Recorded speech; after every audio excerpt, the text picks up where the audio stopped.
I can do 2 or 3 of these jobs in a year and be fully set. Welcome back to another midweek Modern Craftsman, where I am hot off the plane from Omaha, Nebraska, where it was very hot. We had our Contractors Coalition Summit. But first things first, I'm going to talk to you about what we are going to be covering today on the podcast. It's about understanding your ideal project size and the scope. So generally, when we talk about growing a business, the assumption often is that bigger projects mean bigger profits. But I did that for roughly a decade. I worked towards that.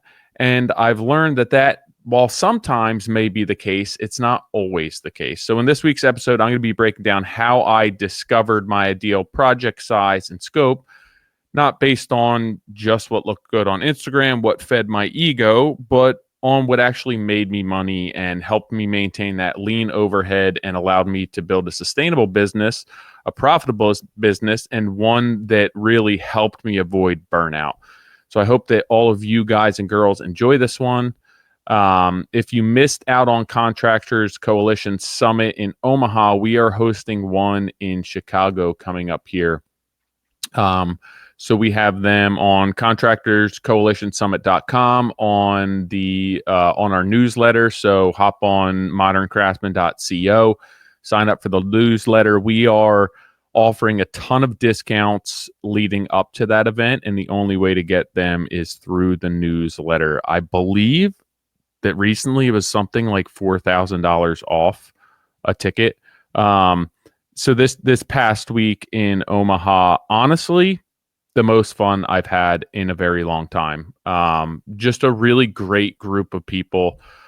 Such a fun time. Obviously, we had the educational aspect of the event. We locked in. We took care of business, but we also, from the outset, just really took some time to get to know everyone, connect with everyone on a personal level, and we ended up hanging by the pool.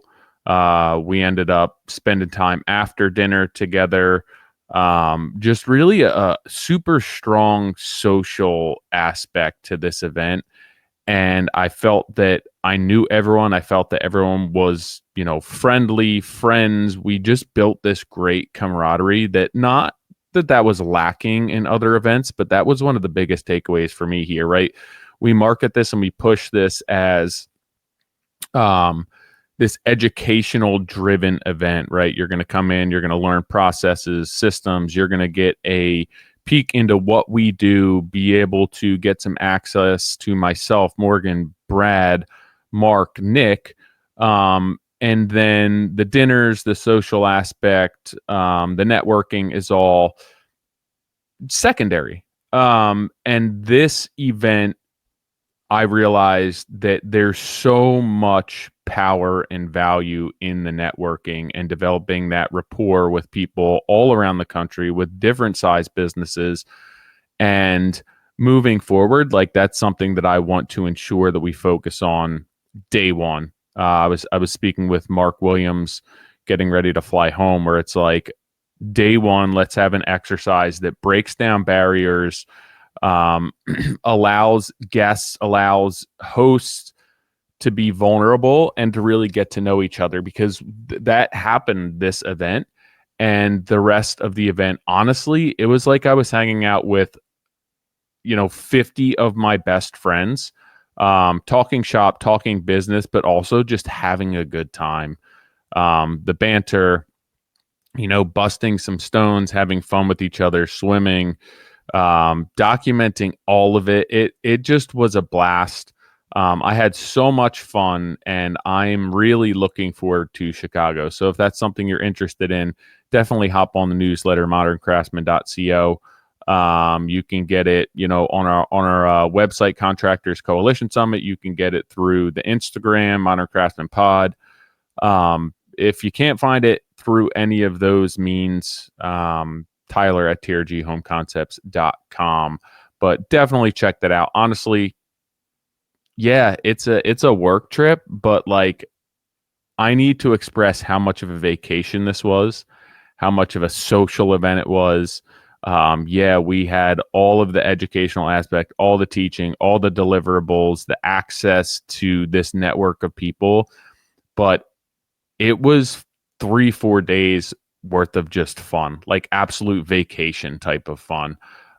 So you're going away, it's going to be a work trip, but you are also going to be staying in a nice hotel, have nice meals, nice dinners, and hang out with people that you probably relate to more than you realize.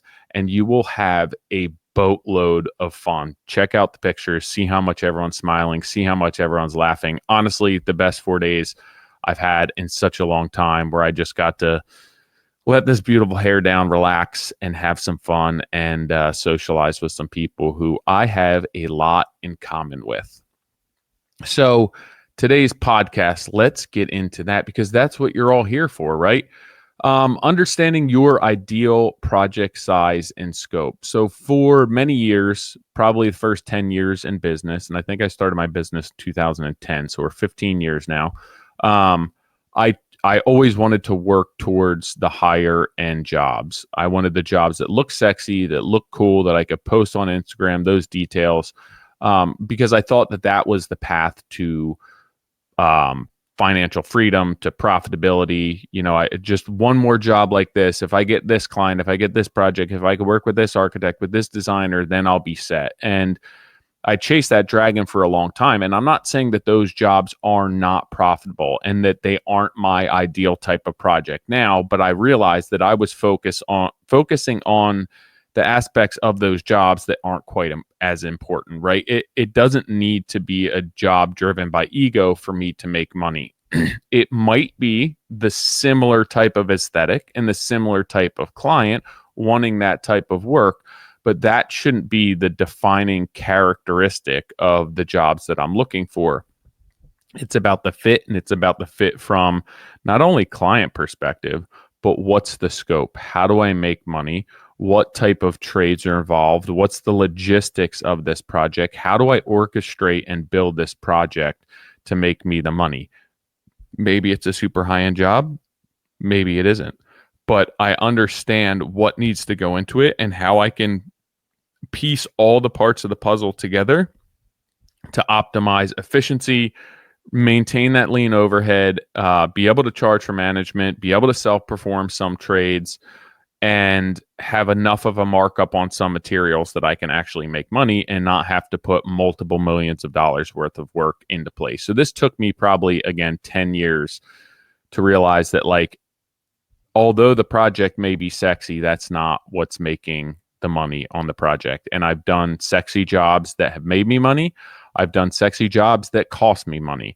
And I've done the same thing with jobs that aren't there, right? They're more of a utilitarian type of project. And some of those have made me more money than the more complicated, more ornate, more detailed jobs. And typically that comes down to economy. And the numbers look big. The amount of time that you are allocating and the values that you are assigning to line items look big. But what you don't realize is that you're creating custom one-off work where your systems aren't repeatable, and systems that you used before may not apply as easily to these projects. So these type of jobs require learning. They require mistakes. There's a lot of inefficiencies associated with this that sometimes are difficult to calculate, account for, manage, and also scale. So I relate it to the golden egg, right? If you're building the golden egg every time, it may be an expensive egg, but the resources that go into it may be more heavy. So what if there's a project that maybe it's not the golden egg, maybe it's the silver egg? It still looks great, still great clients. The numbers are still there. The fit as far as client profile and job type of profile are there, but maybe it requires slightly less resources to make it work, so your margins actually go up. What ends up happening, right, with these larger projects, at least for me, or these like higher end larger projects, there's the golden egg issue that I just mentioned, where like systems that you've developed cannot, they don't directly transfer or correlate to this type of job. So you may have systems, but when you get into that highly detailed custom work, those systems may not transcend each and every job. So you're still reinventing the wheel. So you have the inefficiencies. There's time that you can't capture. You're learning on the fly. You're learning how to use new materials, how to orchestrate this entire song and dance. I guess choreograph would be a better word. And it doesn't justify the amount of time and resources that go into it on your end. So typically these larger jobs, when you get into the bigger jobs, when you get into the more complex jobs, the numbers of those jobs go up, right? The selling, the revenue, the numbers are up. But what ends up happening is you start, if you're an owner operator now or you're a smaller contractor, you start treading into projects that larger contractors are also pricing. So for me, I have higher markups because I'm looking to achieve higher margins. And the reason why is because I'm not putting $3 to $5 million worth of work into place. So you have these larger companies that can also handle these jobs that don't want to touch the smaller jobs, but they have a higher overhead, they have more staff, they have systems put in place that allow them to put more work into place to generate more revenue throughout the year to create an economy of scale for their projects. So if I'm looking at a job and it's like right on the lower end of a job that a big company can do and the higher end of a job that I can do, I have to be careful that I'm competitive, right? And so if I price a job a certain way and my markups are 40%, and a larger company who lives in the world of full renovations, full builds, and their pricing and their builder's fee might be 12 to 18%, I might be pricing myself out of those projects, right? So if I try and be competitive and I bring myself down, I bring my numbers down, now I'm performing at a level and a price point that doesn't make me any money. So I found that like right in that transition spot, I would rather maintain and err towards the size of jobs that the bigger contractors still don't want to touch, right? So I'm like at the top of my size of job, my scope of job, my price of job. And what that does for me is that allows me to maintain my markups, my margins, and not have to compete with these bigger companies that have much lower builder fees than me, because they have the systems in place, they have the economy, they can handle the inefficiencies. I need to ensure that our jobs go seamlessly, that my overhead remains really low, and there's just not a lot of room for error there. I need to live in a world where my jobs are big enough, and this may sound weird, but also small enough that I can justify my higher markup. When you start to play in the world of the bigger contractors, they need to remain competitive, and they're putting $5-10 million worth of work into place, so that 12 to 18% builder's fee ends up still being substantial. If I'm putting $1 million worth of work into place, that 12 to 18% builder fee, or however your pricing is structured, winds up not making me any money, because that's supposed to be covering your overhead and your profit. So my numbers have to be larger. So I need to be focusing on a specific client. I need to be focusing on a specific job. I need to ensure that I keep my overhead as low as possible to further, I guess, exacerbate the difference between my revenue and my overhead, which creates a higher profit margin percentage, right? So it's like I want to live in the 40% net profit margin. If I can aim for that, I don't need to put $3 million worth of work in place because my overhead's really low. So what type of job does this necessitate for me to be profitable, to be successful, to be able to still differentiate myself, and to make the money that I need to? The smaller jobs can make me money, and they typically have better margins, but I have to account for how much work I have to self-perform, how much work I want to self-perform. So I can make money self-performing all the trades in a bathroom, but it requires a lot of physical effort on my behalf, which at this point I may or may not be wanting to do. If I start subcontracting trades out of a bathroom, even if I'm getting a management fee, there's not enough money there for me to be working one job at a time and to be making the money that I need to with downtime, with inspections. The numbers on the subs just aren't big enough, so the markups would have to be ungodly high for me to make money. Move into maybe kitchens, right? Kitchens I can make money doing, and that's because typically they're big enough that I can bring some subs in. The subs numbers are bigger, so I'm making a little bit of money on markup on them. I'm selling some higher end finishes, some materials like cabinetry where I can make money, and then I'm still able to self-perform tasks that make me money. It's a good job. I like kitchens. They make me money. They're a great space for my business, but they aren't the most lucrative. And most of that comes down to they require more of my time, and I'm somewhere in between. Like, should I self-perform this amount of work? Should I bring somebody on? Should I bring in somebody part-time to help me work, or should I subcontract this out? If I subcontract it out, the numbers aren't quite big enough for me to have a substantial markup and management on top of that. And they're just getting to the point where they're a little bit too big for me to self-perform everything by myself. So I'm somewhat in the middle where I can make them work, but it's either going to require a lot of physical work from me or stepping back and managing subs and making a little bit less money. So I've learned over the years that my ideal project, client aside, demographics, psychographics, all of that stuff aside, is going to be like a first floor renovation with a kitchen. And the reason that works great for me is I can bring on somebody part-time. I can have the help when I need it. The budget of the project, the scope of the project necessitates help in some capacity from TRG. So I get to self-perform. The trades that I'm self-performing are generally big enough that there's a lot of time, there's a lot of hours for me to capture my premium rate.